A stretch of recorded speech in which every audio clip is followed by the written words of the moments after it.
అందరికీ నమస్కారం అండి. అందరూ ఎలా ఉన్నారు? నేను చాలా బాగున్నానండి. మీ అందరూ కూడా బాగుండాలి. ఆ హరిహరాదుల యొక్క కృపా కటాక్షాలు అందరూ కూడా కలగాలని కోరుకుంటూ ఇవాల్టి వీడియోలో మనకి మార్చి 8న మహాశివరాత్రి అయితే రాబోతుంది కదండి. వాటి తాలూకున పూజా విధానము, ఏం చేయాలి, ఎటువంటి నియమాలు పాటించాలి, ఏ టైంలో పూజ చేయాలన్నవి నేను ఆల్రెడీ ఒక వీడియో అనేది పోస్ట్ చేశానండి పూజా విధానం గురించి. ఆ వీడియో లింక్ని నేను మీకు డిస్క్రిప్షన్ బాక్స్లో ఇస్తాను, ఎవరికైనా కావాలంటే చూడవచ్చు.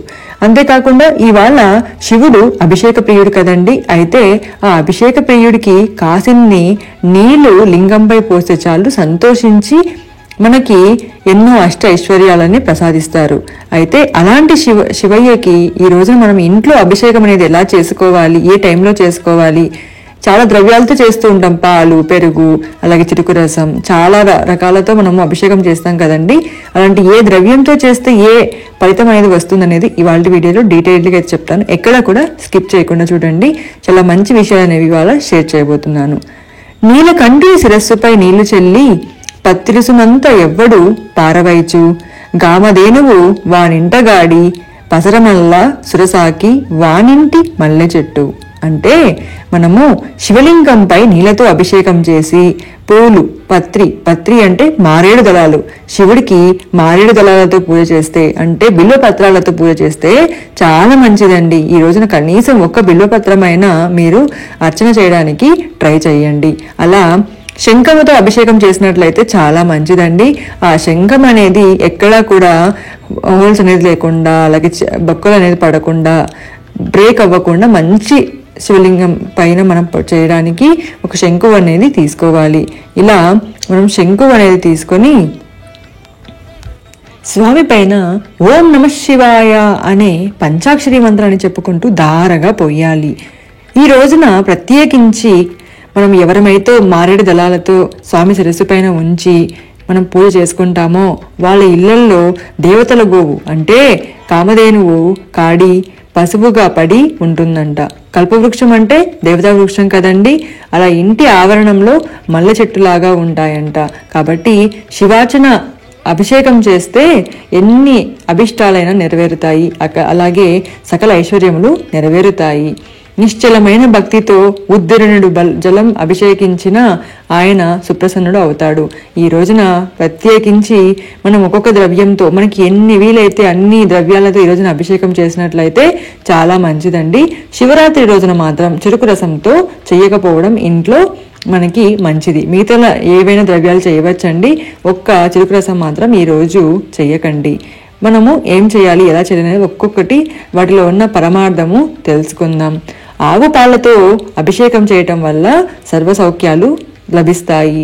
ఆవు పెరుగుతో ఆరోగ్యం, బలము.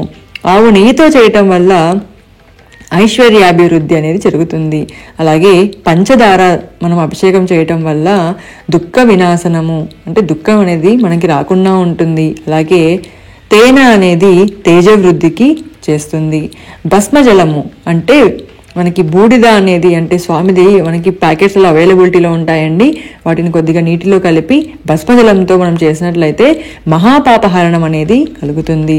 సుగంధోదకంతో చేస్తే పుత్రలాభము, పుష్పోదకంతో చేస్తే భూలాభము, బిల్వజలంతో చేస్తే భోగ భాగ్యాలు, నువ్వుల నూనెతో అభిషేకం చేసినట్లయితే అపమృత్యు హరణము, రుద్రోక్షదకముతో చేస్తే, అంటే నేను ఇప్పుడు చూపించాను కదండి, ఒక రుద్రాక్ష నీళ్ళల్లో పెట్టి వాటిని మనం అభిషేకం అనేది చేసుకోవాలి. అలా చేయటం వల్ల మహా ఐశ్వర్యం అనేది లభిస్తుంది. సువర్ణ జలంతో చేస్తే, అంటే ఒక రింగును కానీ ఒక కమ్మను కానీ ఏవైనా జలంలో నానబెట్టి ఆ నీటిని శివుడి పైన లింగాభిషేకం చేయటం అనమాట. అలా సువర్ణ జలంతో చేస్తే దరిద్ర వినాశనం అనేది జరుగుతుంది. అన్నాభిషేకం, శివుడికి రోజును ప్రత్యేకించి అన్నాభిషేకం చేస్తే చాలా మంచిదండి. అలా చేయటం వల్ల సుఖజీవనం అనేది ఏర్పడుతుంది. ద్రాక్ష రసంతో చేస్తే సకల కార్యాభివృద్ధి జరుగుతుంది. నారికేల జలం అంటే కొబ్బరి నీళ్ళతో చేస్తే సర్వ సంపృద్ధి జరుగుతుంది. ఖర్జూర రసంతో చేస్తే శత్రు వినాశనం అనేది జరుగుతుంది. గరిక జలంతో చేస్తే ద్రవ్య ప్రాప్తి అనేది జరుగుతుంది. ధవలోదకంతో చేస్తే శివ సాన్నిధ్యము, గంగోదకంతో చేస్తే సర్వ సమృద్ధి సంపద ప్రాప్తి అనేది జరుగుతుంది. అలాగే కస్తూరి జలము దీంతో చేయటం వల్ల చక్రవర్తిత్వం అనేది మనకి ఏర్పడుతుంది.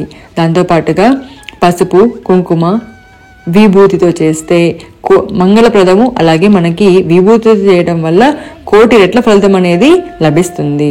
అలాగే మామిడి పండు రసంతో చేస్తే ఏవైనా రోగాలు ఉంటే, దీర్ఘకాలిక వ్యాధులు ఉంటే కూడా అవన్నీ నాశనం అయిపోతాయి. అలాగే నవరత్న జలంతో చేస్తే ధాన్య గృహప్రాప్తి అనేది జరుగుతుంది. మనందరికీ కూడా తెలుసు, విష్ణువు అలంకార ప్రియుడు. మనం ఎంత అలంకరిస్తామో అంత చక్కగా ఉంటారు శ్రీ మహావిష్ణువు. అలాగే శివుడు అభిషేక ప్రియుడయ్యాడు. మనము శివుణ్ణి అభిషేకాన్ని చాలా ప్రియంగా భావిస్తాము. కాబట్టి అభిషేకం అనేది చాలా మంచిదండి. ఎడతెరగని జలధారతో శివలింగాన్ని అభిషేకిస్తారు. శివుడు గంగాధరుడు. ఆయన శిరస్సు పైన గంగ ఉంటుంది. అందువల్ల శివార్చనలో ముఖ్యంగా ఈ మహాశివరాత్రి రోజున అభిషేకం అనేది చాలా ముఖ్యమైనదండి. గంగ జలరూపమైనది కాబట్టి జలం పంచభూతాలలోనూ శివుని అష్టమూర్తులలోనూ ఒకటి. అపయేవ ససార్జనో అంటే అన్న ఈ ప్రమాణాన్ని బట్టి బ్రహ్మ మొదట జలాగ్నినే సృష్టించారు. ప్రాణులన్నింటికీ ప్రాణాధారం నీరే కదండి. కాబట్టి నీటితో ఇలా అభిషేకం చేయటం వల్ల చాలా మంచిది. ఇలా మనకు ఎన్ని వీలైతే అన్ని ద్రవ్యాలతో ఈ రోజున అభిషేకం చేసి, ఈ అభిషేకం ఎప్పుడు చేయాలి అంటే మీకు వీలైతే 6 నుంచి 7 గంటల లోపు ఉదయం చేయండి. లేదు అనుకుంటే ప్రదోషకాలం వేళ అంటే 4:30 నుంచి 6 గంటల లోపు సాయంత్రం పూట చేస్తే చాలా మంచిదండి. ఇదేదీ కాదు మేము మేల్కోగలము అన్నవాళ్ళు తప్పకుండా లింగోద్భవ నిశిత కాలం అనేది ఉంటుంది. అంటే 12 గంటల మధ్య, 9 నుంచి 12 గంటల మధ్య రాత్రి పూట అనేది ఉంటుందండి. ఆ టైంలో మీరు ఇలా అభిషేకం చేసి అన్ని జాములలో 4 జాములలో మీరు పూజ చేశారనుకోండి చాలా మంచిదండి. కాబట్టి ఇలా మీరు జాగరణ ఉండి 4 జాములలో చేసేవాళ్ళు తప్పకుండా ఇలా చేసుకోవచ్చు. లేదు మేము ఇంత చేయలేమండి ఒకేసారి చేస్తాము అన్నవాళ్ళు ప్రదోషకాలంలో సాయంత్రం వేళ చేసుకోవచ్చండి. ఈ రోజున తప్పకుండా శివాలయం వెళ్ళి శివార్చన ఖచ్చితంగా లింగ రూపములో ఉన్న శివుణ్ణి తప్పకుండా దర్శనం చేసుకోవాలి. ఉపవాసం ఉన్న వాళ్ళు ఖచ్చితంగా అయితే వెళ్ళాలండి. ఉపవాసం లేని వాళ్ళు ఎవరైనా కూడా ఈ రోజున శివాభిషేకము శివార్చన అనేది చాలా ముఖ్యమండి. తప్పకుండా శివలింగంలో ఉన్న శివుణ్ణి ఈ రోజున మనందరం కూడా దర్శనం చేసుకోవాలి. ఇలా మనము అన్ని ద్రవ్యాలతో అభిషేకం అనేది చేసుకున్నాక మళ్ళీ స్వామిని చక్కగా అలంకరించి దీపారాధన చేసుకొని పూజ చేసుకోవాలి.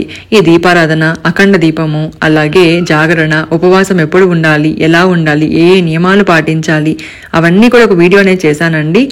ఆ వీడియో డీటెయిల్స్ నేను మీకు ఇస్తాను కదా, తప్పకుండా అయితే మీరు చూడగలరు. ప్రజపాన్ శత్రు రుద్రీయం అభిషేకం సమాచారత్ అన్న ప్రమాణాన్ని అనుసరించి శత్రు రుద్రీయం పఠిస్తూ అభిషేకం అనేది చెయ్యాలి. పూజాయ అభికోహోమో హోమాత్ప్రణ ఉత్తమం తత్ప్రణాచ్చ జపః శ్రేష్టో హ్యాభిహేకః పరో జపాత్ అంటే పూజ కంటే హోమము, హోమము కంటే తర్పణము, తర్పణము కంటే జపము, జపము కంటే అభిషేకము ఉత్తమమని అలాగే శ్రేష్టమని మన పెద్దలు చెబుతున్నారు. కాబట్టి తప్పకుండా ఈరోజు ప్రతి ఒక్కరూ కూడా అభిషేకం అనేది చేసి తప్పకుండా ఆ శివ యొక్క ఆశీస్సులు పొందాలని కోరుకుంటున్నాను. ఈ వీడియో మీకు నచ్చినట్లయితే లైక్ చేయండి, షేర్ చేయండి, అలాగే అందరికీ కూడా చెప్పి సబ్స్క్రైబ్ చేయండి. ఫ్రీ సబ్స్క్రైబే కదండి. మీరు చేసే ఈ సబ్స్క్రైబ్, లైక్ అలాగే షేర్ చేయటం వల్ల మన ఛానల్కి ఒక సపోర్ట్ అనేది ఉంటుంది. నాకు కూడా వీడియో చేయడానికి ఒక ఇంట్రెస్ట్ అనేది వస్తుంది. అందరూ కూడా బాగుండాలి, అందులో మనం కూడా ఉండాలని కోరుకుంటూ సర్వేజన సుఖినో భవంతు.